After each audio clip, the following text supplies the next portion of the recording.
मरकजी वजीर नितिन गडकरी ने कहा, मौजूदा इक़्तिसादी सूरत हाल से निपटने के लिए MSME का अहम किरदार। रियासत में कोरोना से अब तक 78% लोग हुए सेहतयाब।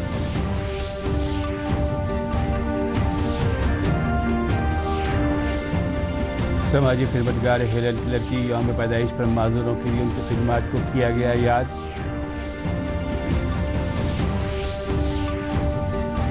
और महकमे आफात इंतजामिया ने लॉन्च किया इंद्र वज्र मोबाइल ऐप। अब 40 मिनट कबल आसमानी बिजली गिरने की मिलेगी इत्तला। आदाब और अब खबरों की तफसील। आज आलमी यौम MSME है। इस मौके पर मुनक़िद वेबिनार से खिताब करते हुए छोटी और माइक्रो सनत के मरकज़ी वज़ीर नितिन गडकरी ने कहा कि मौजूदा इक़्तिसादी तनाज़ुर में भारत जैसे तरक्की पज़ीर मुल्क के लिए काफ़ी इम्कानात हैं। उन्होंने कहा कि कोरोना के सबब भारत में इक़्तिसादी लड़ाई लंबी चलने वाली है। जनाब गडकरी ने कहा कि हुकूमत के ज़रिए उन्हें ज़रूरत के मुताबिक इक़्तिसादी पैकेज मुहैया कराई जा रही है। वज़ीर-ए-आज़म नरेंद्र मोदी के मुस्बत इक़दाम से हालिया सालों में MSME नौजवानों के लिए रोज़गार के नए मुतबादिल पैदा कर रही है।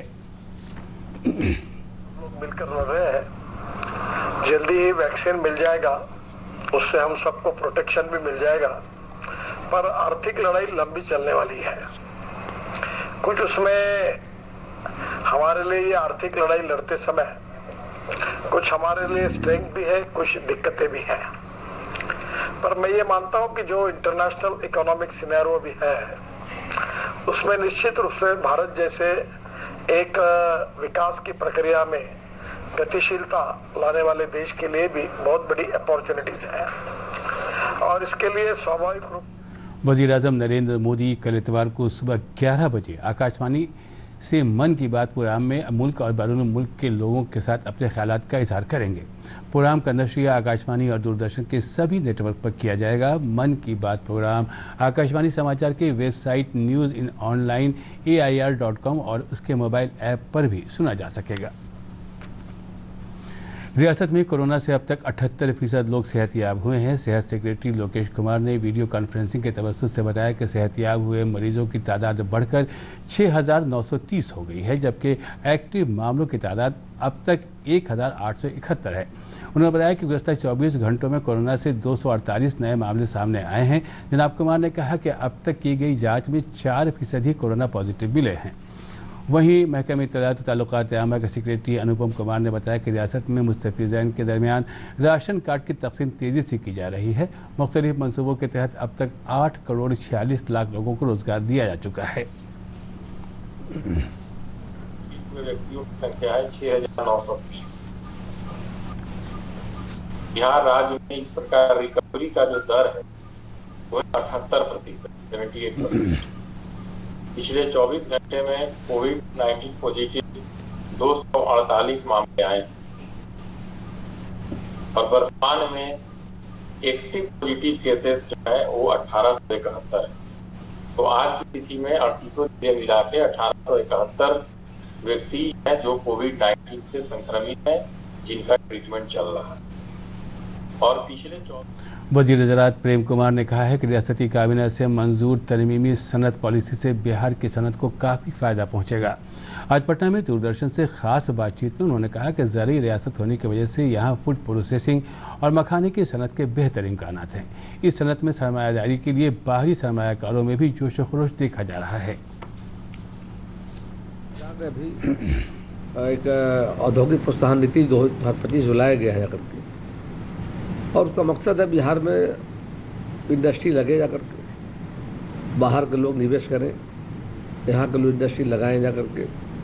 तो कृषि यंत्र का काफ़ी उपयोग वहाँ पर होता है और खेती के बुआई में, कटाई में, और सीड का बड़े पैमाने पर भी इस्तेमाल होता है, बीज का जा करके। तो यहाँ पर मैं देख रहा हूँ कि कृषि यंत्र 81 प्रकार के जिनको हम कृषि मतलब अनुदान भी दे रहे हैं, 50%, 75% दे रहे हैं अगर किसानों को। तो उसका इंडस्ट्री बहुत कम है, इसीलिए हमने वो इंडस्ट्री जो बिहार में है, यहाँ के माल क्रय करने पर हमने 10% का और सुविधा दिया है कि यदि किसी यंत्र में 50% का अनुदान है और बिहार की इंडस्ट्री से खरीदेंगे प्रोडक्ट यदि किसान हमारे, तो 60% अनुदान उनको मिलेगा। समाजी खिदमतगार हेलन किलर की यौम पैदाइश पर आज पटना के रियासती माजूरी डिवीजनल दफ्तर में एक खुसूसी वेबिनार का इनेकाद किया गया। रियासती माजूर कमिश्नर शिवाजी कुमार ने इस मौके पर नुमाइंदे को बताया कि आइंदा बिहार असेंबली इंतखाब में माजूरों की हिस्सेदारी ज़्यादा हो, इसके लिए मुस्बत कोशिश से ईवीएम में ब्रेल की जानिब से कोडिंग की गई है। उन्होंने माजूरों के मफाद में हेलन किलर की खिदमात का जिक्र किया। में भारत सरकार मुख्य चुनाव आयुक्त और हमारे सीओ बिहार ने दिव्यांगजनों को लाने ले जाने, उनकी आवश्यकता के अनुरूप उनको अगर व्हीलचेयर चाहिए, उनको ट्राईसाइकिल चाहिए, उनको किसी तरह का इक्विपमेंट है या वोटिंग नहीं करने में समर्थ हैं तो उनके बदले में लीगल गार्जियन वोट देंगे। अगर वो नहीं देख सकते हैं तो ब्रेल ईवीएम को ब्रेल में कोडिंग किया गया है। आज हेलन किलर की यौम पैदाइश है। वो पैदाइश के बाद माजूर हो गई थी, लेकिन अपने हौसले से दुनिया में मिसाल बनी। उनकी यौम पैदाइश पर पेश है नवादा के ऐसे माजूरों की कहानी जिन्होंने अपनी माजूरियत से हार नहीं मानी और उसे अपना हथियार बनाकर मुश्किल हालात में भी मुस्कुराना सीखा। पेश है एक रिपोर्ट। हो गए एक दृष्टिहीन भाई की मौत हो गई, लेकिन ये बच्चे मुश्किलों में मुस्कुराना सीख गए हैं। पिता लील बहादुर पहरेदार हैं। मेरा 5 बच्चा जो अंधा है, एक बच्ची 4 बेटा अंधा है, एगो संतोष नाम का गुजर गया है। मेरा बड़का बच्चा संतोष था, उसके बाद मुन्नी है, उसके बाद विकास है, उसके बाद जैसे आकाश है, उसके बाद प्रकाश है, और उसके बाद जैसे एगो पूजा नाम की लड़की है, सुनिया नाम की लड़की है। 18 किलो चावल मिलता है, 18 किलो गेहूँ मिलता है, 400 रुपये 4 का मिलता है। यही नहीं, नवादा शिवनगर के विनय कुमार सिन्हा को बिजली करंट के कारण बचपन में ही दोनों हाथ और एक पैर गंवाना पड़ा, लेकिन उनके हौसले से परेशानियां पस्त हो गईं। भारत निर्वाचन आयोग ने विनय को नवादा में दिव्यांगों का आइकन बनाया। मेरे ये हादसा बिजली की करंट लगने से, 11,000 वोल्ट की करंट लगने से दोनों हाथ और एक दाहिना पैर डॉक्टर के द्वारा काट करके अलग कर दिया गया, जिसके कारण मेरी ज़िंदगी बच गई। आज ग्रेजुएशन कर लिया हूँ और कंप्यूटर भी चला लेता हूँ बस, और कंप्यूटर के डीपली में जाने के लिए मुझे ट्रेनिंग की आवश्यकता है, लेकिन फिर भी मैं कंप्यूटर चला लेता हूँ, काम कर लेता हूँ। मैं बहुत दिनों तक किसी एजेंट के ऑफिस में मैं प्रीमियम रसीद LIC का काट चुका हूँ। कादरगंज के दिव्यांग दंपत्ति दीपक और नीतू अपने हौसले से न सिर्फ खुद आत्मनिर्भर बने हैं, बल्कि दूसरों को आत्मनिर्भर बनाने में सक्रिय हैं।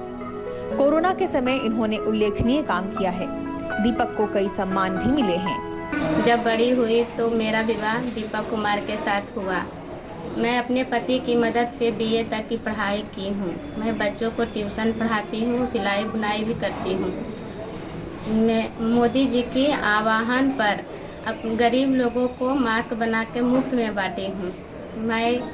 हम पति पत्नी दोनों सभी विकलांगों को हमेशा मदद करने के लिए तैयार रहते हैं। बहरहाल मुश्किलें चाहे जितनी बड़ी हो, लेकिन हौसले मजबूत हो तो मुस्कुराना सीख ही जाते हैं। ऐसे मजबूत इरादे वाले लोगों के लिए सच है, ख्वाब टूटे हैं मगर हौसले जिंदा हैं। हम वो हैं जहां मुश्किलें शर्मिंदा हैं। नवादा से अशोक प्रियदर्शी की रिपोर्ट, दूरदर्शन समाचार, पटना। महकमे आफात इंतजामिया ने आसमानी बिजली से बचाव और उससे कबल इंतबाह के लिए मोबाइल ऐप तैयार किया है। इंद्रवज्र नामी ऐप को गूगल प्ले स्टोर से स्मार्टफोन पर आसानी से डाउनलोड किया जा सकता है।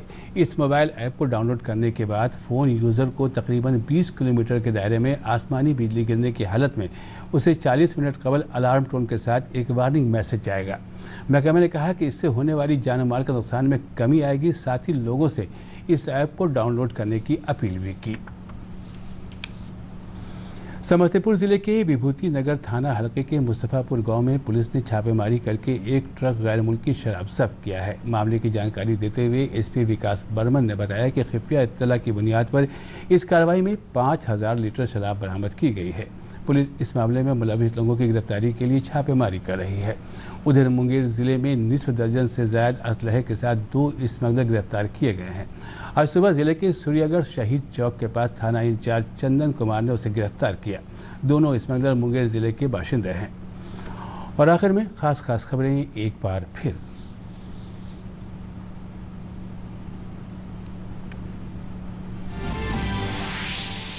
मरकजी वजीर नितिन गडकरी ने कहा, मौजूदा इक़्तिसादी सूरत हाल से निपटने के लिए MSME का अहम किरदार। रियासत में कोरोना से अब तक 78% लोग हुए सेहतयाब।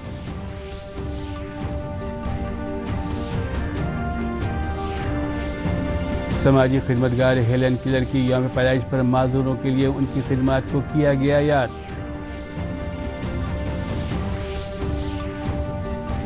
और महकमे आफात इंतजामिया ने लॉन्च किया इंद्र वज्र मोबाइल ऐप। अब 40 मिनट कबल आसमानी बिजली गिरने की मिलेगी इत्तला। इसके साथ ही इलाकाई खबरों का ये बुलेटिन खत्म हुआ। आदाब।